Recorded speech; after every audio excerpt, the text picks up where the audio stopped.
সুবর্ণা সম্প্রতি আত্মহত্যা করা একটি লাশের নাম, কিন্তু এই লাশের পেছনে লুকিয়ে আছে এক ভয়ঙ্কর সামাজিক বাস্তবতা।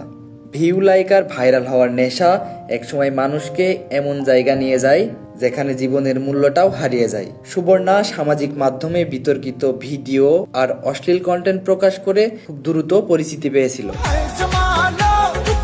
হাজার হাজার মানুষ দেখেছে তার ভিডিও, কেউ হাসাহাসি করেছে, কেউ সমালোচনা করেছে, আবার কেউ উৎসাহ দিয়েছে। কিন্তু ক্যামেরার পেছনের মানুষটার ভেতরে কি চলছিল সেটা জানার চেষ্টা খুব কম মানুষ করেছে। সম্প্রতি সেই তরুণী আত্মহত্যা করেছে, আর মৃত্যুর পরও থামেনি আলোচনা সমালোচনার ঝড়। এমনকি দাফন নিয়েও তৈরি হয়েছে বিতর্ক। সে মোবাইলে টিকটক করে এবং বিভিন্ন অসামাজিক কাজে সে লিপ্ত থাকে। একটা মৃত্যু, একটা নিথর দেহ, আর চারপাশে শুধুই নীরবতা। এই ঘটনা আমাদের সামনে একটা কঠিন বাস্তবতা তুলে ধরে। সামাজিক মাধ্যমে জনপ্রিয় হওয়া সহজ, কিন্তু সম্মান হারালে সমাজ খুব দ্রুত মুখ ফিরিয়ে নেয়।